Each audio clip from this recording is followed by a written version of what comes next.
Kebetulan malam ini saya dapat jatah materi tentang rukhsah. Rukhsah itu apa sih? Dispensasi, keringanan bagi orang yang berpuasa. Allah Subhanahu wa ta'ala dan kita itu bahagia memilih agama Islam, agama yang kata Rasulullah adalah agama yang mudah. Islam adalah agama yang mudah dan memudahkan buat umatnya. Agama yang tidak sulit dan tidak menyulitkan buat hambanya. Agama Islam adalah agama yang sangat sesuai dengan fitrah manusia. Jadi tidak ada taklif atau perintah Allah yang tidak bisa dilakukan oleh hambanya. Taklif itu perintah. Sholat, puasa, haji itu taklif. Kita orang yang mukallaf. Orang yang dikasih taklif namanya mukallaf. Nah ini kita mukallaf semuanya. Mukallafi. Orang-orang yang dikasih perintah oleh Allah Subhanahu wa ta'ala. Sehingga dapat Rasulullah ada sahabat yang begini Pak, lagi haji. Hajinya capek banget. Orang-orang biasa aja bilang, lelah, kelihatan sangat loyo, lelah, capek sampai Rasulullah. Ditanya, kamu kenapa seperti ini? Ditanya sama sahabat, Rasulullah tidak bertanya langsung sama sahabat tadi. Nanya sama sahabat Rasul, apa kamu tanyakan, kenapa dia seperti itu? Setelah ditanyakan, ternyata dia nazar. Nazar kalau mau berhaji dari Madinah ke Mekah jalan kaki. Sehingga capek. Tahu sendiri kita yang pernah pergi haji berapa jam itu dari Madinah dari Mekah ke Madinah. Naik bus aja sampai 6 detik Pak. Kalau jalan bayangkan. Maka ketika dia haji capek banget. Sehingga kata Rasulullah, janganlah di antara kalian seperti ini. Agama Islam itu tidak menyulitkan. Tidak menyulitkan. Jadi orang yang seperti itu terkesan baik tapi tidak baik sebenarnya. Sama ketika ada sahabat datang ke rumah Rasulullah, ke rumah istri-istri Rasulullah. Sahabat yang satu nanya ke istri, sahabat yang satu nanya ke istri yang satu, kedua nanya tentang ibadah Rasul. Ya Rasul, ditanya wahai istri Rasulullah, bagaimana itu ibadahnya Rasulullah SAW? Singkat cerita, dia merasa, semuanya merasa setelah bertanya kepada istri Rasulullah, 3 orang yang pergi, salah satu rahtin yang jauhna ila Rasulullah sallallahu alaihi azwaji Rasulullah sallallahu alaihi wasallam yang pergi menuju ke Rasulullah. Setelah pulang, mereka semuanya mengatakan bahwa kami ini enggak ada apa-apanya dibandingkan dengan ibadahnya Rasulullah sallallahu alaihi wasallam. Akhirnya yang satu mengatakan, demi Allah saya akan terus melek malamnya untuk beribadah dari Isya sampai subuh. Yang satu, demi Allah saya akan berpuasa sepanjang masa.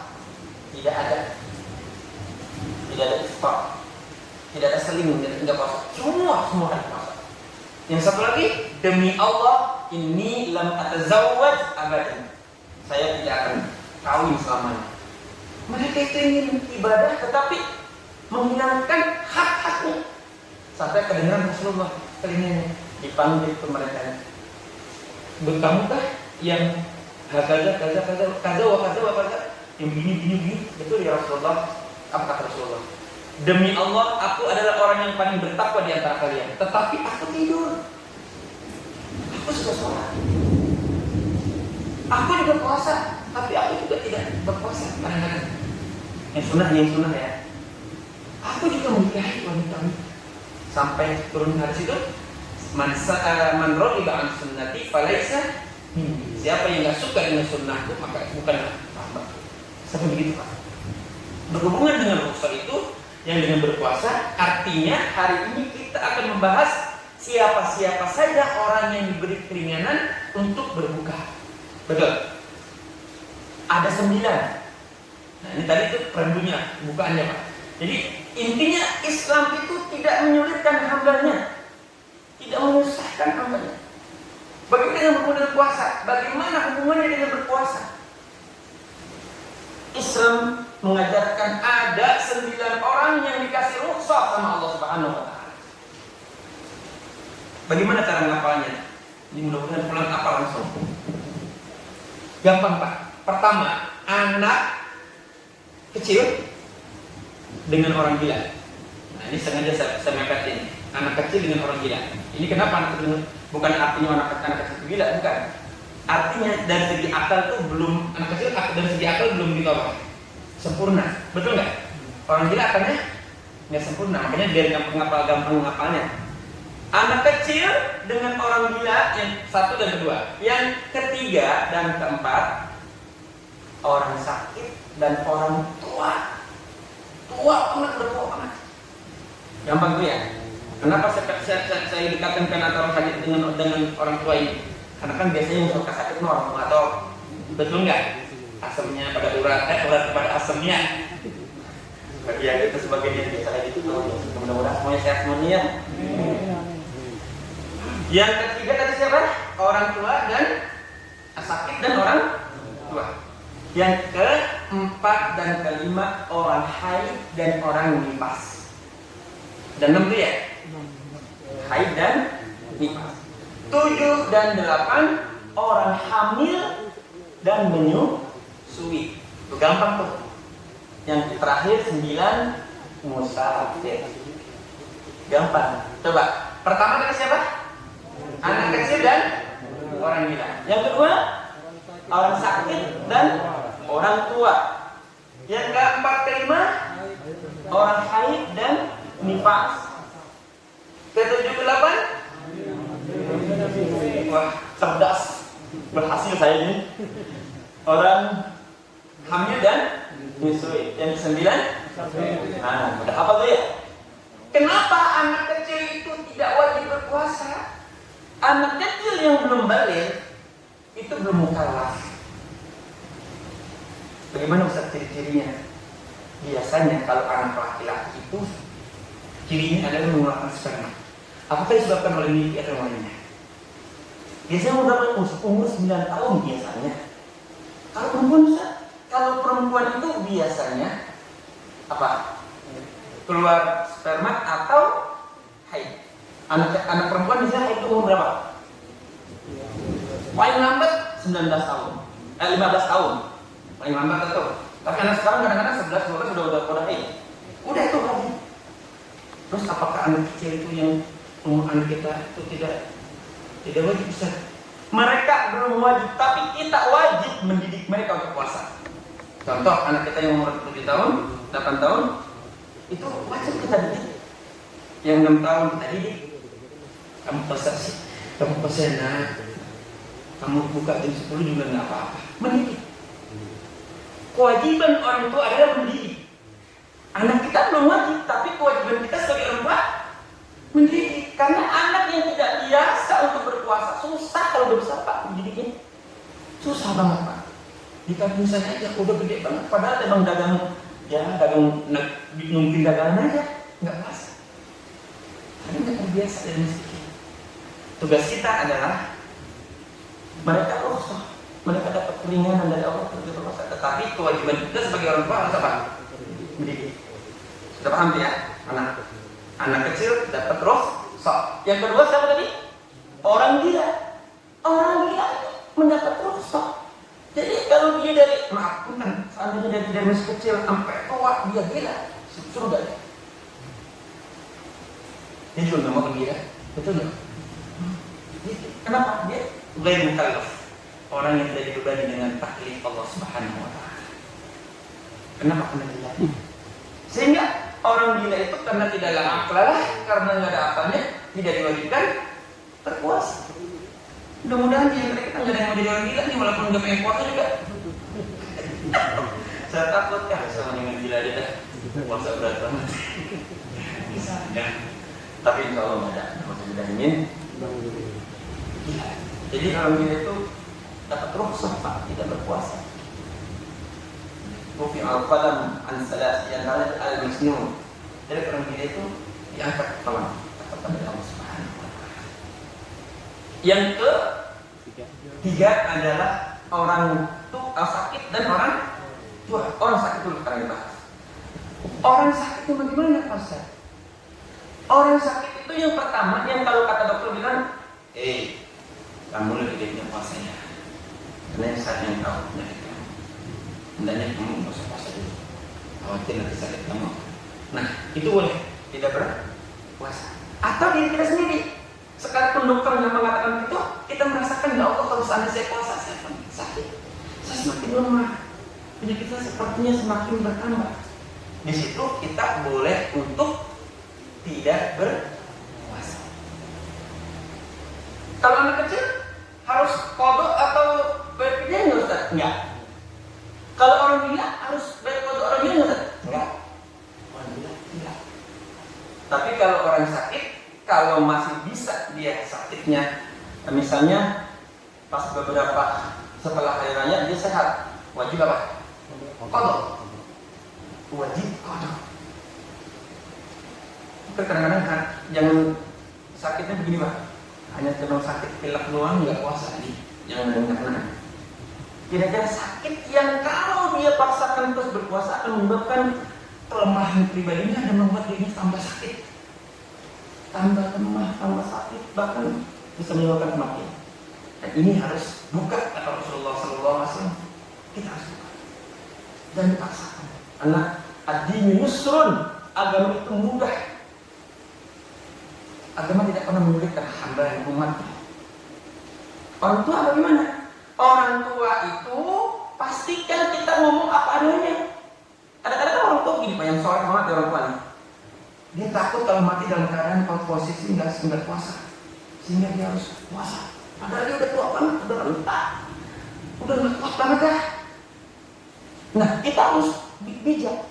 Pak, kata ustaz, ayah adalah orang yang sudah ma'zur, sudah uzur, syar'i. Orang yang sudah boleh mendapatkan alasan untuk tidak berpuasa. Biarkan nanti saya yang bayar fidyahnya. Nah kalau orang yang udah kuat banget, nggak usah bayar qada. Bagaimana mau qada? Betul. Kesempatan hidup udah susah. Udah susah. Nggak usah bayar apa? Qada. Kita sebagai anak atau dia sendiri membayar apa tadi? Fidyah. Berapa besarnya? 750 gram atau seliter kurang sedikit. Ya kalau kita pengen sedekah lagi tambah lagi 1 liter. Betul. Idenya, idealnya 1 liter kurang seberapa? Kurang sepertiga, kita 50 gram, 1000 gram atau 1 liter. Bagaimana kalau orang sakit, tapi sakitnya memang nggak harapan sembuh? Kalaupun dia sehat nih, tapi terus puasa tapi sakit. Ada saya punya teman walaupun masih muda, teman saya masih muda, tapi kalau memang kata dokter, dia memang sekali dokter nggak ngomong, dia merasakan kalau udah puasa langsung aja badannya. Udah teman saya tuh udah nggak puasa sepanjang Ramadan karena memang fisiknya udah sangat lemah sekali. Atau saya punya nenek di Bogor, nenek saya juga sama, udah sakitnya udah begitu. Makanya biar dia terus. Tidak usah apa tadi? Karena udah orang sakit yang sakitnya tidak ada harapan untuk segera sembuh, atau harus apa aja? Bayar fidyah. Itu orang sakit dan orang tua. Selanjutnya orang haid dan nifas. Orang haid hati-hati. Bu, kalau haid ingetin punya utang berapa? Punya utang 7 hari saja. Nanti di bulan-bulan Islam sebelum bulan Ramadan ganti. Bagaimana Ustaz? Saya ternyata, ya Allah, kena faktor kelalaian saya Ustaz, saya ternyata udah bulan puasa belum diganti yang kemarin. Tetap nanti setelah berikutnya, setelah hari raya, tetap ganti hutang yang kemarin. Misalnya hutang 7 hari, tetapi ada tambahannya, membayar fidyah. Jadi qada dan fidyah. Itu kalau orangnya tadi lalai, lambat. Kalau nggak lambat, cukup bayar apa? Qada saja. Tapi kalau dia lalai, dia selain bayar qada juga bayar fidyah selama 7 hari. Kalau memang 7 hari yang diapakan ditinggalkan. Itu kalau haid. Nifas bagaimana? Sama, orang nifas itu setelah melah. Ya Allah, ada Ustaz, orang yang punya anak 16. Masya Allah. Ketawa dia anak. Zaman dulu itu dong. Punya anak 12 orang. Nyusuin 2 tahun. Hamil 9 bulan, hampir 3 bulan, 3 tahun kan? Bulan Ramadan dia hamil. Bulan Ramadan besok dia menyusui. Sampai 46 tahun dia nggak pernah puasa. Itu gimana hukumnya? Nggak apa-apa. Kalau mati, sahih. Tuh, orang perempuan Islam enak nggak kalau gitu? Tetapi Ustaz, kalau seandainya setelah itu dia udah nggak hamil lagi, nggak beranak lagi, bayar terus sisa umurnya. Kalau ternyata dia, ya Allah, anaknya banyak banget nih, sempatan bayar kodok, lagi mana bayar kodok, udah besok bayar kodok, udah apa lagi? Ngisi lagi, kedua udah ngapain lagi, gitu. Kenapa sesuatu ada ini kejadian? Anak suami Ustaz paham, apa maksudnya? Cukup bayar apa? Masya Allah. Yang keberapa nih? 7, 8 ya? Orang haid dan orang menyusui dan hamil. Orang hamil itu dapat rukhsah untuk tidak berpuasa. Kalau dia ketika hamil merasa, ya Allah, kalau saya paksakan ini puasa, saya khawatir badan saya sakit. Nah, ini namanya ilatnya ilat hakiki. Ilat hakiki, ada ilat hakiki, ada ilat maknawi. Ilat itu konsep, ilat itu adalah alasan yang menyebabkan dia itu boleh nggak berpuasa. Orang sakit itu ilat hakiki. Orang hamil itu ilat hakiki. Ada lagi ilat maknawi, artinya apa? Dia itu boleh tidak berpuasa karena faktor menyusui. Sebenarnya dia bisa puasa, tapi karena dia khawatir dengan siapa? Jalan bayi, maka dia boleh tidak berpuasa. Itu ilatnya maknawi. Ada perbedaan. Kalau dia seandainya lagi hamil, alasannya ya Allah saya sakit ini berpuasa, maka dia cukup bayar apa? Bayar kodok nanti setelah apa? Setelah selesai. Tapi kalau dia saat menyusui, pastikan alasannya ya Allah, saya khawatir kalau saya puasa anak saya kurang kasih, betul? Maka saya berpuasa. Ini alasan siapa? Karena siapa nih? Karena anak. Kalau tadi karena siapa? Karena pribadi dia. Kalau karena anak, alasannya karena anak, khawatir anaknya nggak sehat nanti susunya kurang, maka dia kata Imam Syafi'i ini. Di luar Imam Syafi'i beda lagi. Imam Syafi'i dia selain membayar qadha, dia juga membayar fidyah. Qadha karena dia sebenarnya itu bisa mampu untuk berpuasa, tapi karena dia dikiaskan seperti orang sakit. Orang sakit itu orang hamil kan orang sakit, Pak. Dikata sakit, sehat kata sehat. Sakit, baik kalau hidupnya susah. Masya Allah. Nah, sehingga dia itu membayar qadha. Tapi kalau diadatnya karena anaknya takut dan sebagainya, takut sakit dan sebagainya, selain membayar qadha, dia membayar fidyah. Fidyah karena faktor anaknya. Nah, jadi kalau ibu-ibu menyusui, dia khawatir nanti anaknya kurang sehat, maka dia tetap selain membayar qadha, dia juga membayar fidyah. Yang terakhir musafir. Musafir itu orang bepergian. Tapi kata Imam Syafi'i, bepergian yang 83 km. Yang dalam minta gerobol kata puasa. Ini bepergian. Iya, bepergian lagi ada jaraknya. Tetapi zaman dulu faktornya memang hari. 83 km kalau zaman dulu dilalui 2-3 hari. Kalau zaman sekarang 83, jangan kan 83, 1000 km juga bisa kejam. Makanya para ulama sekarang mengukurnya bukan hari, bukan kilometer, bukan berapa harinya, tetapi kilometernya. Sehingga kalau udah lewat 83 km, kita ternyata ini kalau paksakan puasa, kalau pergi merepotkan kita, timbul masyaqqah di dalamnya, boleh untuk tidak berpuasa. Tapi syaratnya ada. Kita ketika keluar dari rumah udah sebelum fajar. Tapi kalau sebelum fajar nggak boleh. Sebelum waktu subuh keluar dari kampung kita, saya kita keluar dari Krukut nih sebelum subuh. Nah, itu jaraknya juga 83 km minimal. Tetapi kata Rasulullah, kata Allah Subhanahu wa taala, "Wa man tatawwa'a khairan fa huwa khairul lah." Walaupun kamu bepergian tapi kamu mampu, dan kamu merasa bisa untuk berpuasa, itu jauh lebih baik. Paham? Bahwa khairul lakum itu lebih baik buat kamu. Wa antasumu khairul lakum, kamu berpuasa dan itu lebih baik buat kamu. Kalau kita merasa mampu dan tidak merasa menyusahkan. Tapi kalau menyusahkan, ya Allah, susah banget ini ya. Bawa ini, bawa itu, udah satu doang. Kata Rasulullah, bukan. Boleh. Paham? Mudah nggak kalau di Islam? Ya, hebat Islam di situ ya. Jadi tadi sudah selesai semuanya. Jadi Bapak sekalian, mudah-mudahan bermanfaat buat kita. Demikian, wallahu muwaffiq ila aqwamit thoriq. Wassalamualaikum warahmatullahi wabarakatuh. Waalaikumsalam.